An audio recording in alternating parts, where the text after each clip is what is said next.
Hey everyone, today we're going to do some Bargello, but we're going to do it a slightly different way than you may have seen in other places because I like to incorporate surface techniques into my stacking and layering. So these are from an Instagram live I did last week, and they have glitter and powders. And today I want to show you both that way and a second way of doing this. So I have some fun tools here. This is how I created this sheet right here. So I used some Summer Brights pigments and some glitter, and these glitters are also sold in our shop. They are heat safe and solvent safe, so once you've used them, they will stick to the clay, they don't change colors, and you can put resin over them and they're not going to shift or change or dye your clay. And then I have some tools and tricks that I use to do this. So for example, if you wanted to get glitter only in this section, you can take your deli sheets and mask off the clay next door so that you're only getting it in the one spot. And I did that going all the way down the sheet. So I put on my glitter with this masking here, and then I moved down and did the red, and then masked it again to get glitter here, and then masked again, and so on, until my whole sheet was covered with the powders and the glitters. And this tool right here, this is a sticky mat that you can get for beading, and I love them because they're very sticky and they will hold your beads in place so they don't roll all over your table. But another really great tip for you is that when you're using mica powders, I like to use my fingers.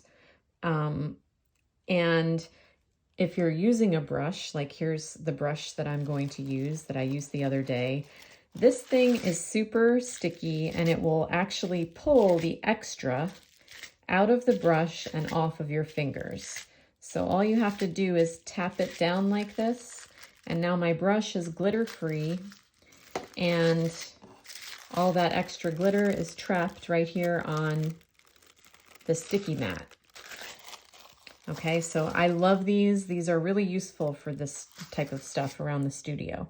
So when we say Bargello, this is what we mean in the clay world. I have a piece of clay set up as the base, and then the strip of clay that is patterned is longer than the base because we're going to be moving the pattern around, and this is how we do it. So we'll take a thin slice from the sheet of pattern and place it on the base sheet. And then this is the part where finesse and patience are going to help you, because then you have to set it down and remove it from the edge of your blade without moving it. And then we'll cut another piece about the same thickness. Let me move this because it's sticking to my hand. And just bring it over here. And what we're going to do now is line up the pattern differently. We're going to move it so that it's next to the pattern, but not lined up. And you'll see what I mean in a second. So I'm just going to tap it down to the base sheet gently. So you see we've rocked the pattern this way a little bit.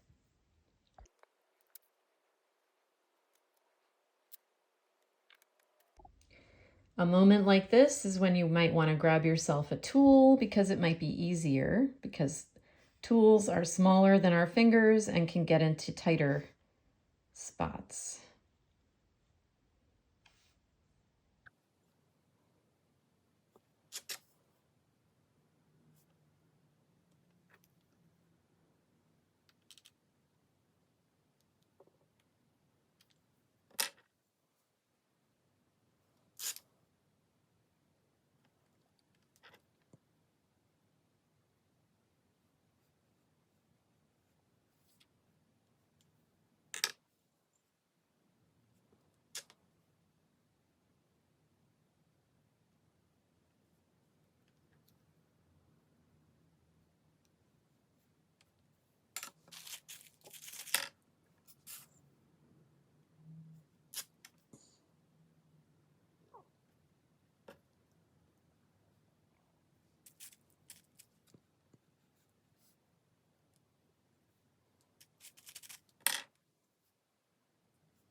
So at this point, you can see exactly what happens when you do this. We get this pretty design that wavers back and forth from the original because we're cutting it up and slicing it and moving everything around.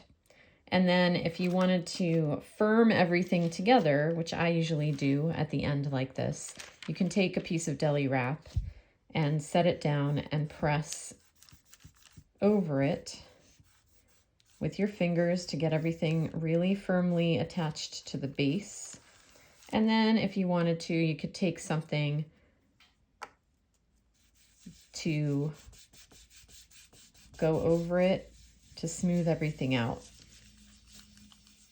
So the deli wrap helps because you couldn't do this over the clay, you would damage the surface.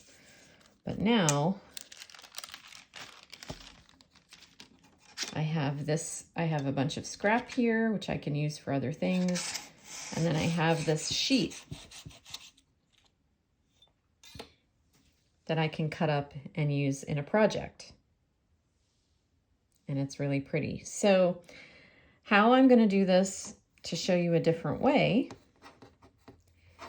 is like this. I have prepared 3 sheets of clay. So this piece is my base. Zoom out. This piece is the base that I'll be putting everything onto at the end. This piece is for arranging my slices, and then this piece I'm going to cut up. So these two are the same shape, and this base piece is smaller because this is the piece we're going to be rocking the pattern back and forth with. So I'm going to set that to the side, and I'm going to chop this one up into strips. They're not going to all be the same thickness. I'll do some wide, some more narrow, some really narrow.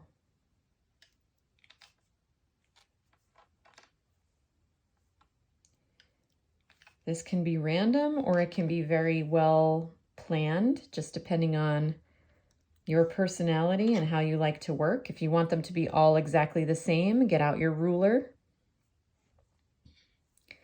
I'm not that type of clayer. I prefer to be a little bit more random. What I do know is that all of these pieces need to be done so that they can all be stacked back onto that one. And I do also know that I don't want any of them to be overly wide because then they take up a lot of space in the pattern, right? So this red is predominant because it was the widest part of the pattern.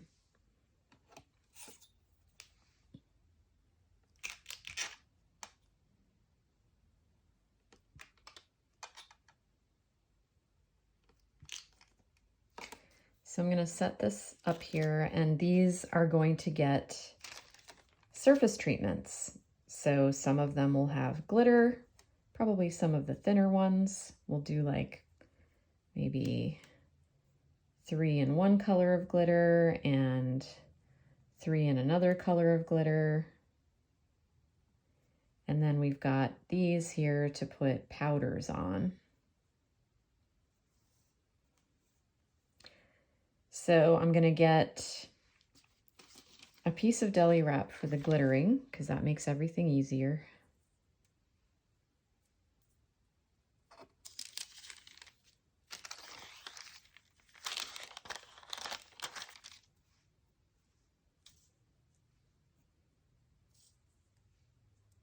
And then these I'll just do, maybe I'll get deli wrap for those too.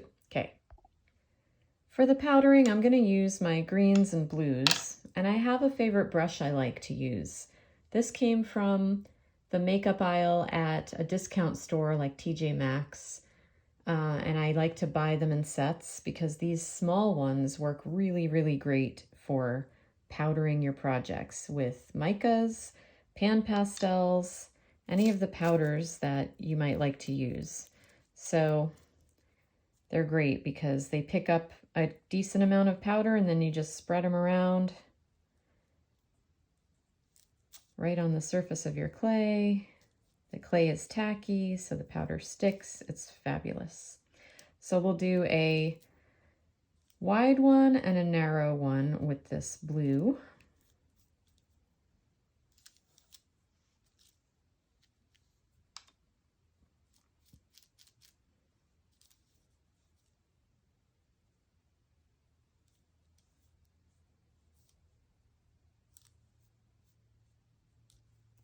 And then I'm just dusting off my brush on that sticky mat.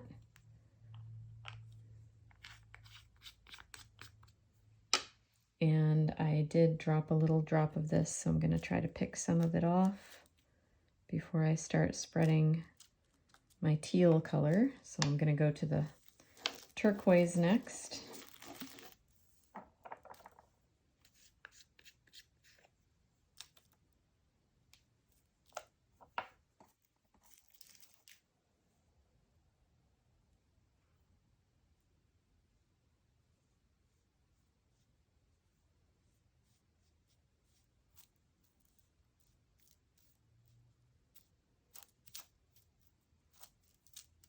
That is a really nice sparkly turquoise.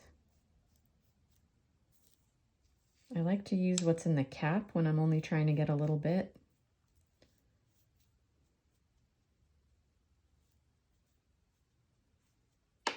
And then we'll finish off with the green.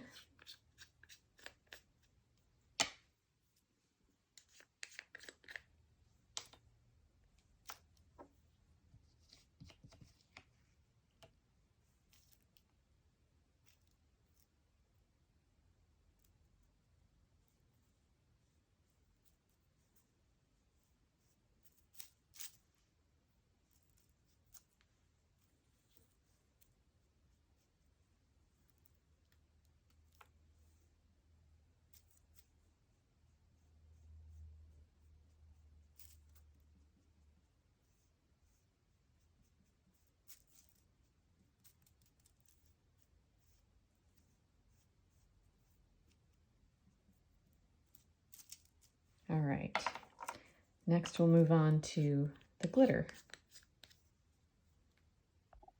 So the color I'm using here is Violet Fire.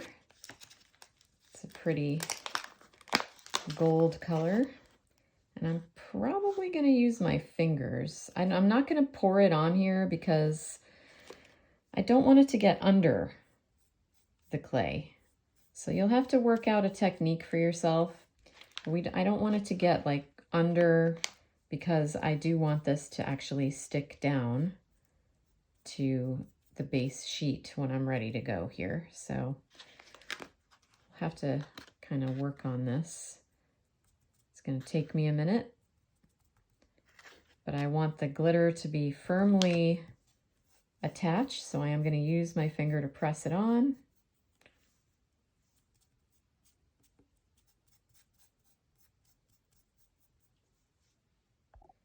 And then maybe give up and use my brush. This brush is pretty good for glittering too. I just don't want to get, like I said, I don't want too much to go under the clay.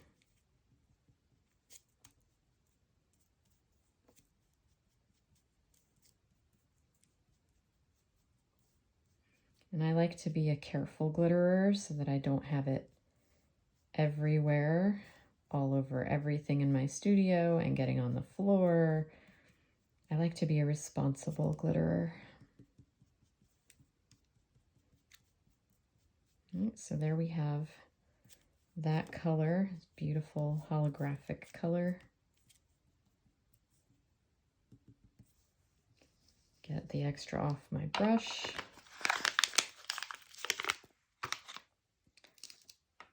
I thankfully don't have a ton of it all over the place. And then we'll do the second color, which is called Morning Light. And it's kind of a pink, and it's going to serve as the pink flowery part of my artwork that I'm going to make.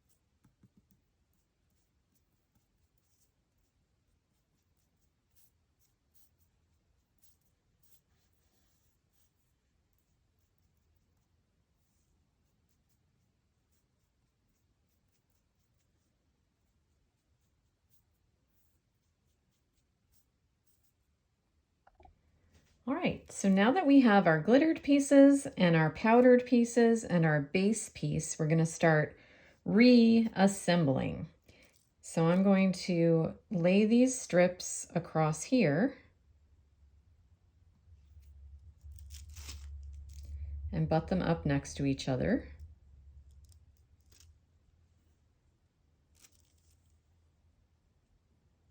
Always changing what's next to,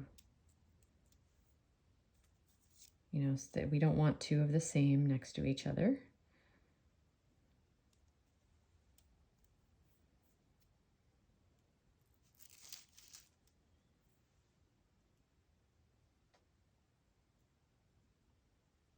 And we don't want any big gaps, so we're going to make sure they really are tightly laid on there.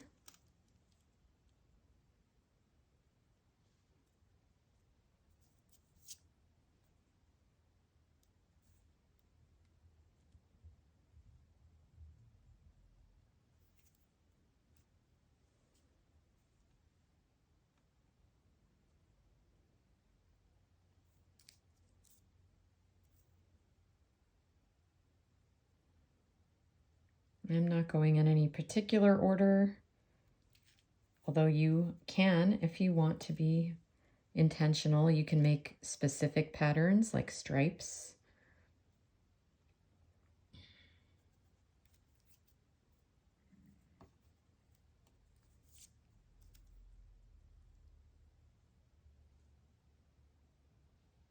I just want to have fun and lay out a pattern where they're just not two things touching each other that are the same. So there we go. And I have one extra because that always happens. All right, so now we want these to be really pressed down onto the base. So we're going to go ahead and go over them with something smooth to press them down.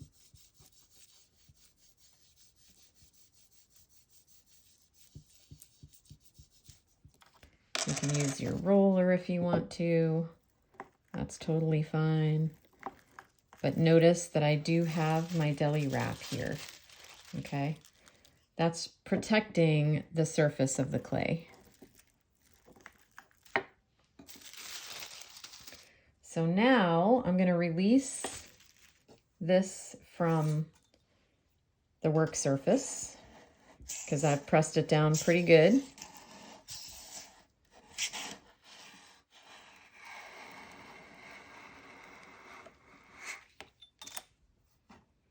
And we're back to having one sheet of clay. Put this up here. And this is going to be the piece that we assemble our pattern on. I think maybe we'll go this way. And I'm going to square up this bottom edge by cutting off this wiggly, scrappy part. Just blend that back into the rest of the scrap clay later. And I'll make a note here about how thick these pieces are. So this has been rolled to a number 3 on my pasta machine. And then these were both a number 4, so that my piece at the end wouldn't be overly thick. So here we go. This is going to be the process again that I showed you before of cutting and placing.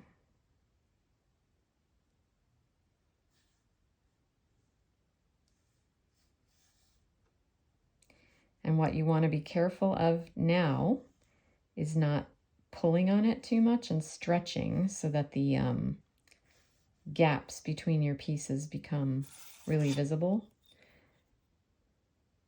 So you want to practice, if you can, taking it with your blade over to put it on the clay. That just minimizes you having to touch it so much. Right? So that's just a different way if you want your stripes to be really precise and you want to work on different colors and glitters and powders at the same time without contaminating your whole work surface. You can do them one at a time and then layer them back together like this.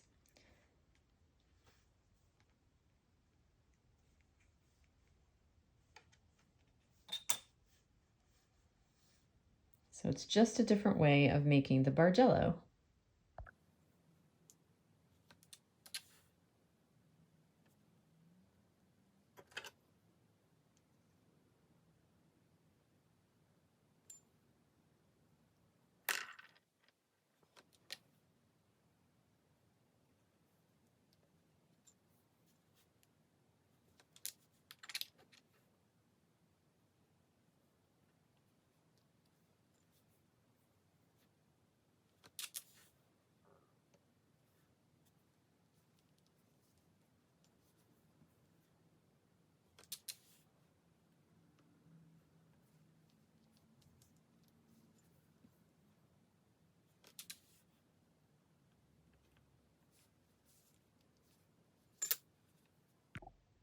So just another couple of notes before I sign off. You'll notice that when I got here, I was lined up with the edge of this. So I stopped going this way and started coming back this way. So that's why the piece that we're cutting off of is a bit longer than the base piece so that you have room to wiggle back and forth. And then the other thing I wanted to say is that if you can practice a little bit and get to the point where you can pick this up with your blade, put it next to the piece where you want it, and pull back on here. See how I'm wiggling and pulling back? This will help it stick to the strip next to it and have less gaps and be much easier for you to take the blade away. And then the other thing you can do is vary the width of your pieces. So maybe some are thicker and some are thinner than the one next to them. And you can change the pattern that way as well. So if I wanted to make a few here in the middle that were a lot thinner than the others,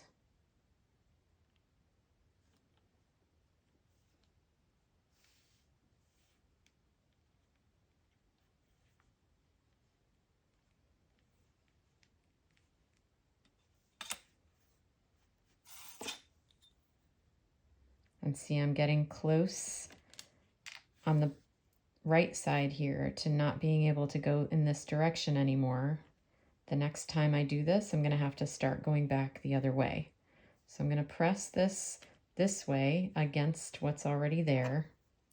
And as the strips get narrower, then you may really need a tool because my finger can't get in that small space. And now I'm going to go back this way because I reached the edge here. I can't go any further this way.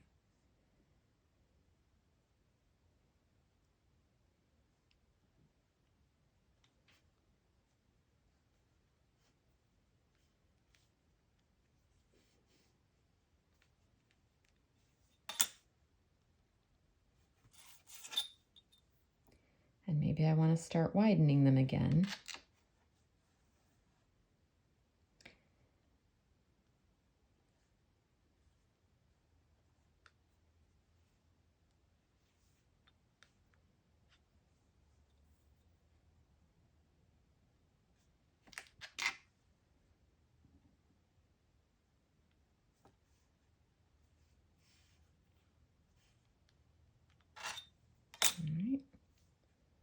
So have tons of fun with this. Hopefully being able to stack your pieces together in this way rather than the other way. I found the other way, it's a little more difficult to keep the rows separate and they can bleed into each other a little bit. But when you lay the strips on and make the Bargello out of that, you get a much more precise and clear blend of them going one to the other. All right, I got to the end and I only have this little scrap left. Put that over on the scrap pile. And now let's go ahead and put some deli wrap over this and get it all firmed down to the base clay. Make sure everything's sticking really good. Gonna have some awesome scrap on the sides there. And we're gonna go ahead and start firming over this. Another tip for you is that as you do this with the deli paper over your clay, it's going to remove any glitter and powder that isn't really firmly stuck to the clay. So I find that it gives me like extra protection against the powder rubbing off later. Because now I know if it's on there now, it's on there.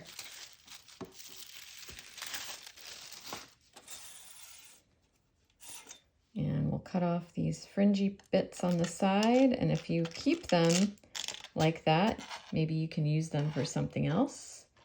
Might put them on a bead or something. This piece right here is very